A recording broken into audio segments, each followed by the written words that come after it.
So our program today is our very own Dan Johnson. Good morning.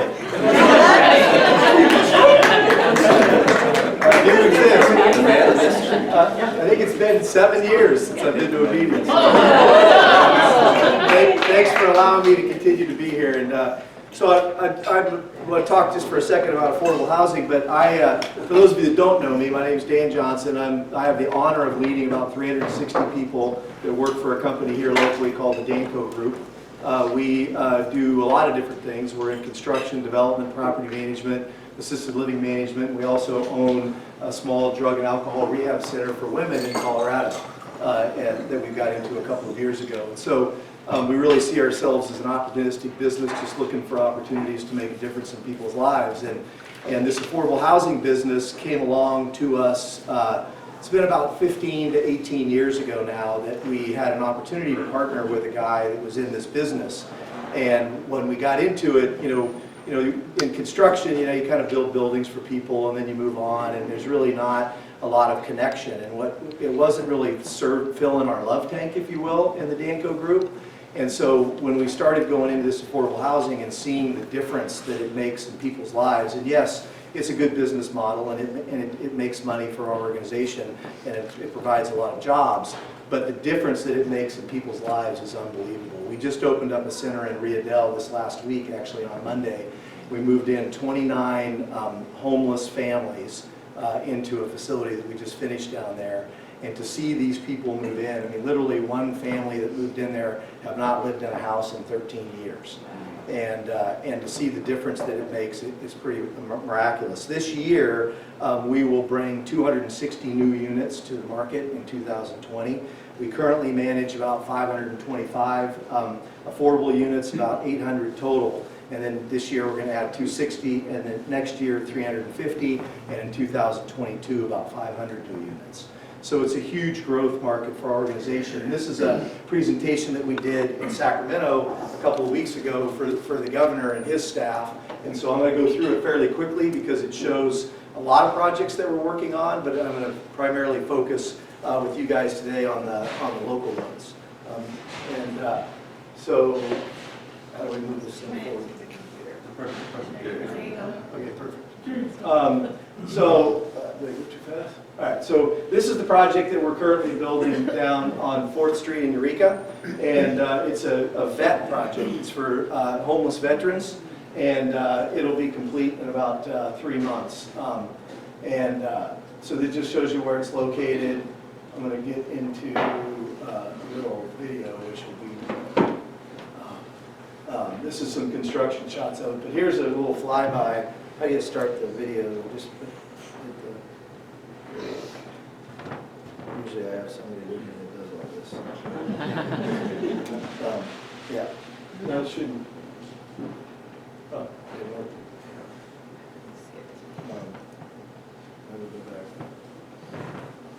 If it needs internet, it's probably not going to. Okay, so this is a little video that's kind of a cool little video that shows, but this is a shot of the courtyard of the unit, of what the inside courtyard is going to be. But it's going to house 50 homeless veterans, and we currently have, which is super sad to say this, but we have 900 applications for people that want to move into the facility. There's 28,000 homeless people in the state, documented homeless people in the state of California today, and that's over 18 years of age. That's not counting people that are under 18 years of age. And so, are you trying to start it?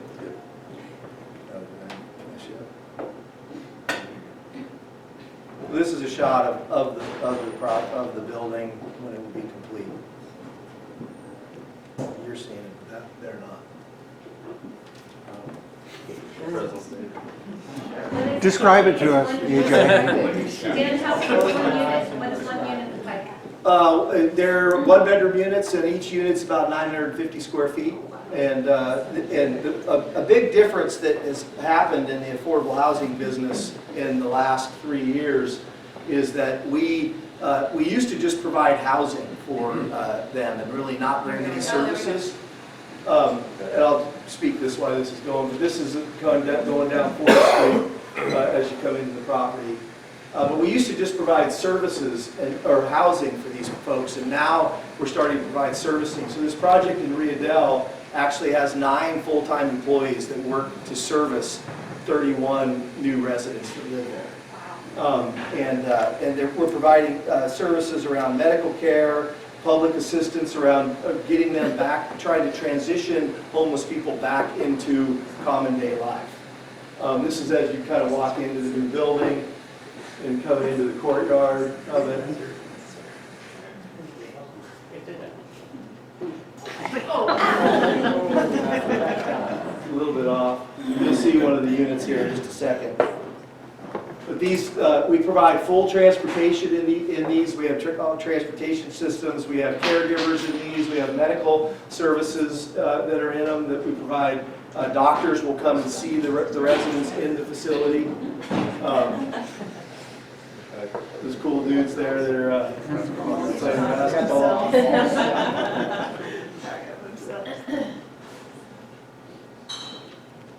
It's mixed gender? Mixed gender, yeah.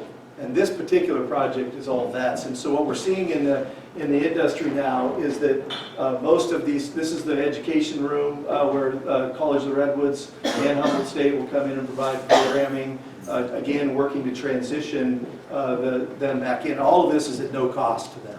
It's all part of the program. Adults only? Well, this one is adults only, yeah, not all.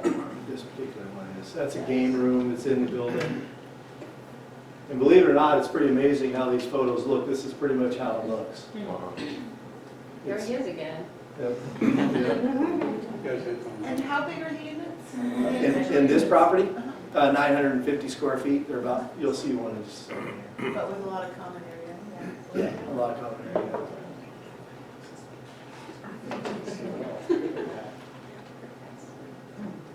It's the view, that's the bay out there from the top. This is an outdoor courtyard that's up on the 3rd floor.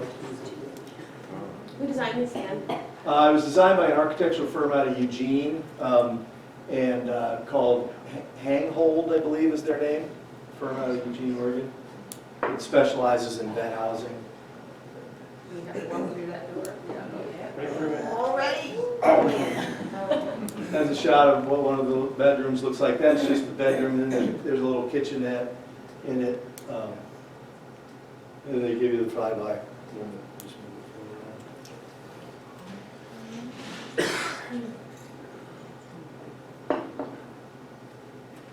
Dan, when is this going to be done? What? 3 months. That won't be done in 3 months. Great. Yeah. So this is the River Bluff Cottage that we just finished down in Riedel. It's a 25 single-family homes, 22 one-bedrooms, 3 two-bedroom units, special services. This is what has sport court, community room, front porch, on-site property management full-time, a computer room. These are some finished shots of it, what it looked like when it's done. And this one we just moved people into this week. So then we get into the town of Samoa. People are typically pretty interested about this project. And so the town of Samoa has been a project we've been working on for 20 years. And this is a shot from the town, what it used to look like back in the 50s and 60s when it was full blown. This is looking out towards Eureka from the mansion where you guys had the party there a couple weeks ago. And this is what is existing in the town, and this is a shot of the existing town, but I'll just show you a shot here. This is our master plan community. We've been working for 20 years to entitle this project through the Coastal Commission, through the County of Humboldt, and we're going in for our final tentative map approval next Thursday night.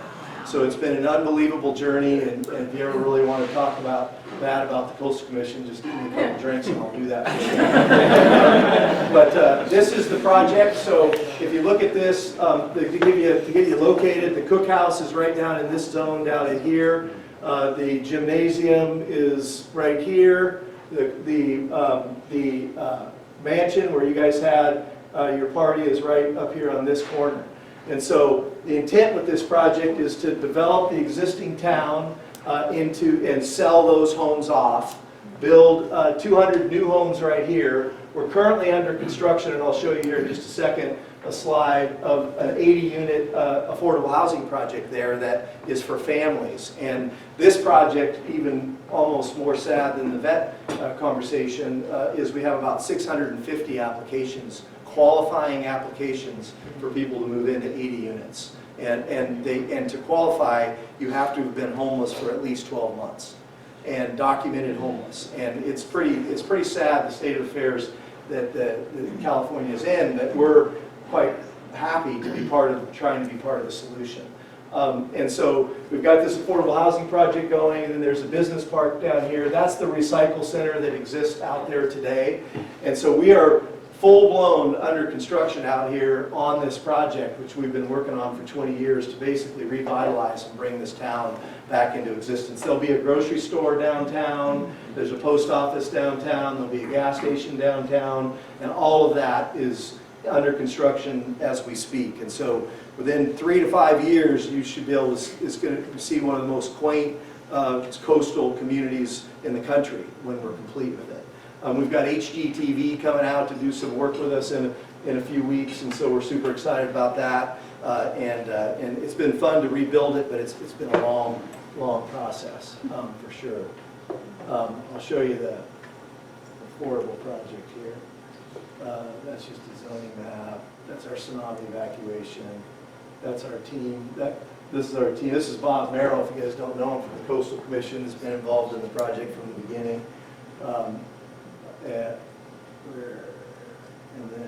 So this is the shot. These are the townhomes that we're building out there right now. The affordable project that's under construction. This is a view of the site map. So these are all 8-plexes. They all have bay views. The ocean is that way, and the bay is this way. It's some of the most stunning. It's the only affordable housing project ever approved in the coastal zone. So there's not been any project approved anywhere in the state. It was the first one.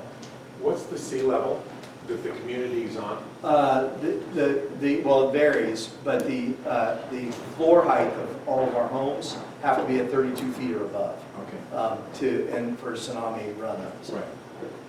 And so these are just some maps that are irrelevant. So this is the details of the project that we're building out in Samoa. Another big change that's happened in this market is that they've changed from just being low-income housing to providing special needs housing. So we're working to help residents that have special needs, mental disabilities. And so this particular property will have 20 special needs units that will be part of it. That will be there to work to try to transition those people that have mental disabilities back into the common day life. Because what we've found is what the number one reason, the first way to get people transitioned is to give them a roof over their head. If we can give people a roof over their head, we can then have an opportunity to make a difference in their life and actually get them transitioned back into society and off of the quote-unquote public trough, if you will. Dan, how is this funded, both the construction but then the living arrangements? These are some construction shots. So these are all funded through low-income housing tax credits, and it's quite complicated, but the simple version of it is it's a very competitive process. 1 out of 4 projects gets funded that applies. And we apply for tax credits to the state and to the federal government. We're awarded tax credits for a project. So this particular project was awarded $20 million worth of tax credits.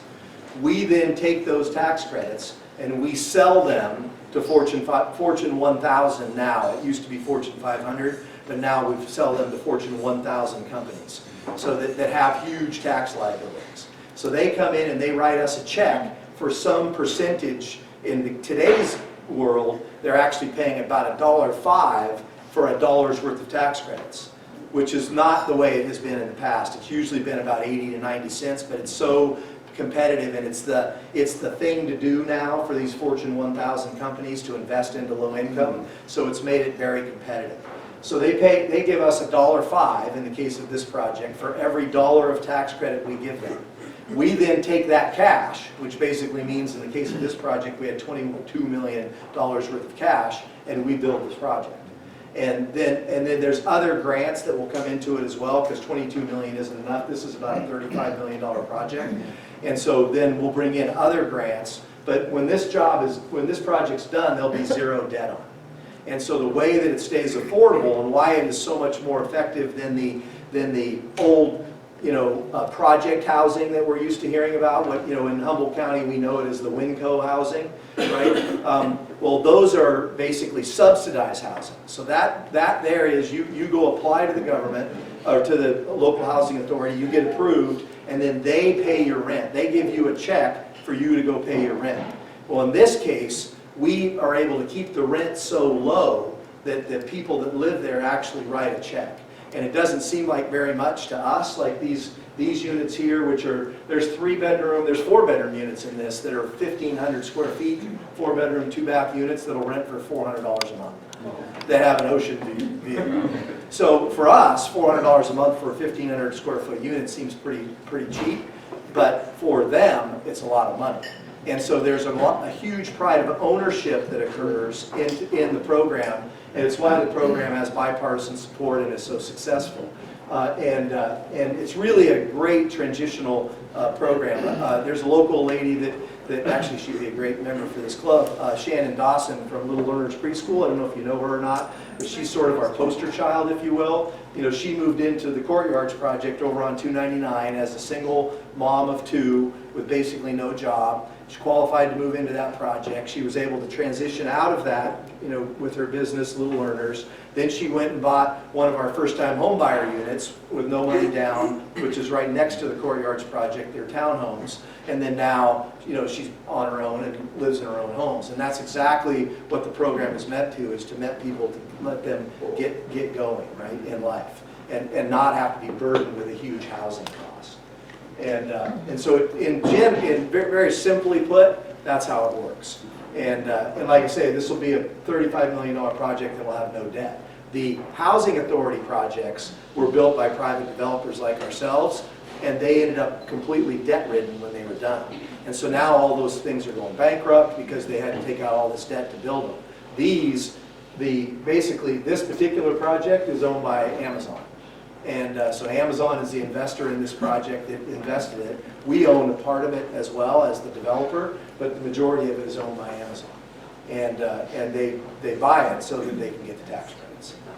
Dan, Yeah. so I have 2 questions.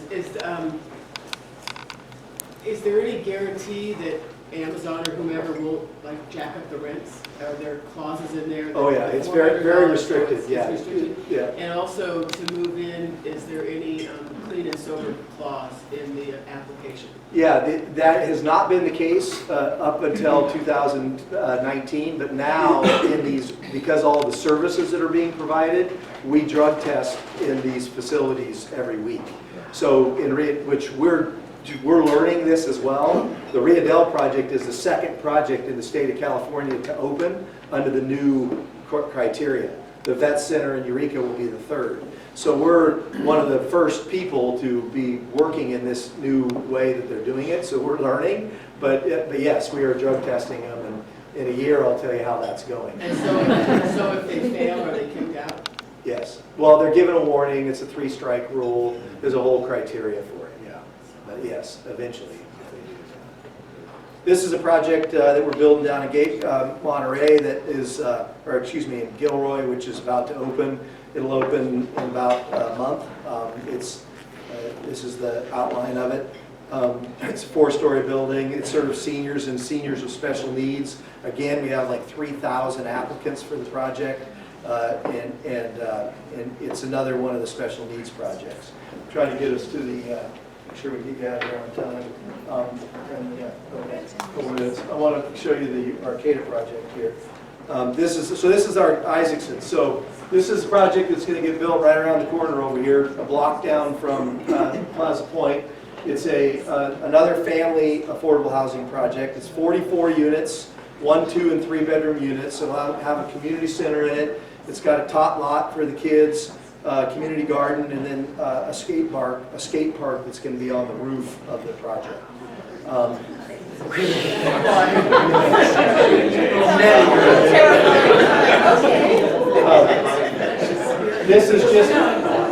This this is just a shot of it. So it's on the corner, and I know probably none of you have ever been to it, but there's a dispensary right here, and then there's another dispensary right back here, just to get you located if you know where that is. So the food truck is right there. So the food truck, we're relocating the food truck to a new location.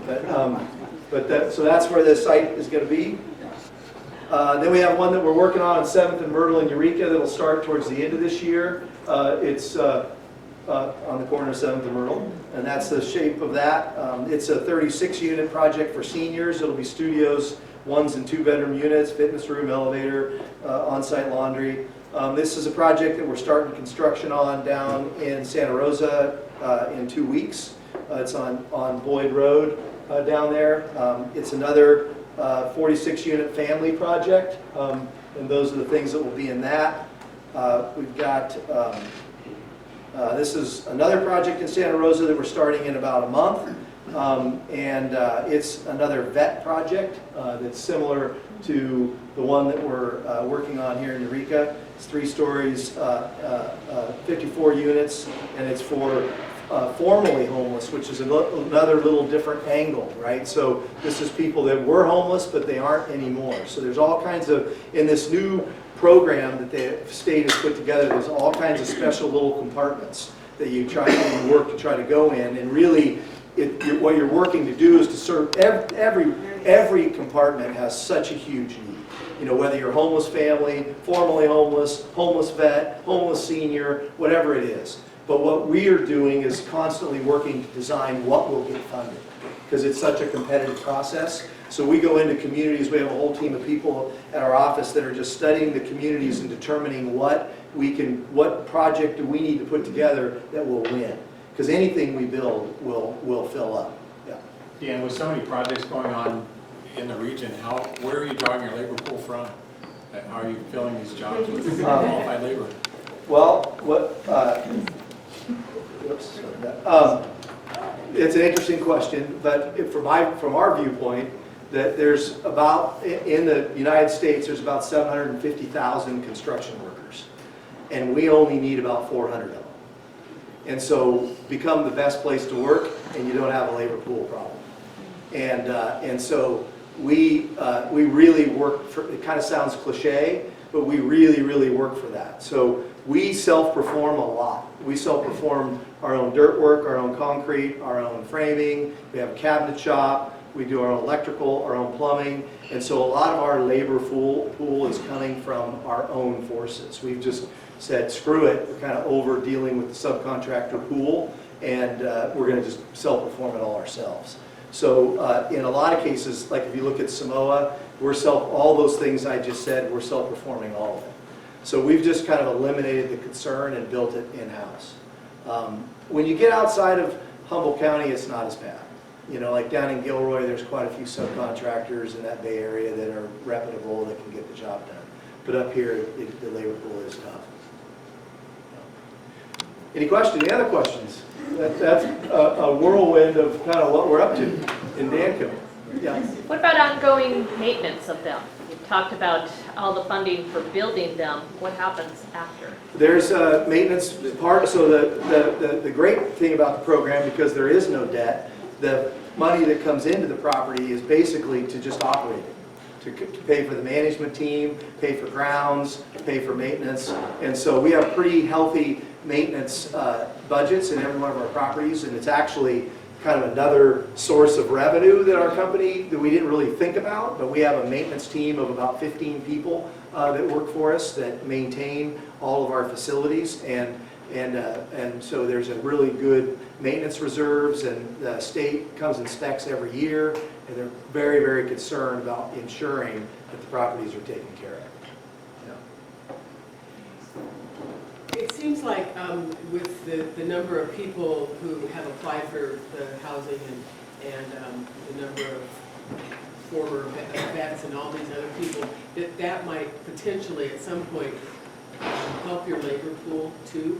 It seems to me there are a lot of people who might have some skills that your company could use, and I wonder if there's any effort to kind of team up with looking at what people can do and helping them even more. Yeah, it's a very good point, and we're working with Betty Chin and her Pathways to Payday program, and she'll be bringing that program into each one of our local properties, and then there's versions of Betty Chin in every community that do what she does, and so that is the objective. I mean, the trades, have kind of been left by the wayside, here the last 15 years. We adults put so much pressure on our kids to go away to college, and it's a whole other conversation we can have sometime, and we've kind of wiped out the trades, and not just the construction trades, but nursing and firemen and plumbers and mechanics and all of it. And so this is a great opportunity for people from the trades to be able to get to bring people back into the trades. Yeah. Any other questions? Well, thank you very much for your time. Thank you.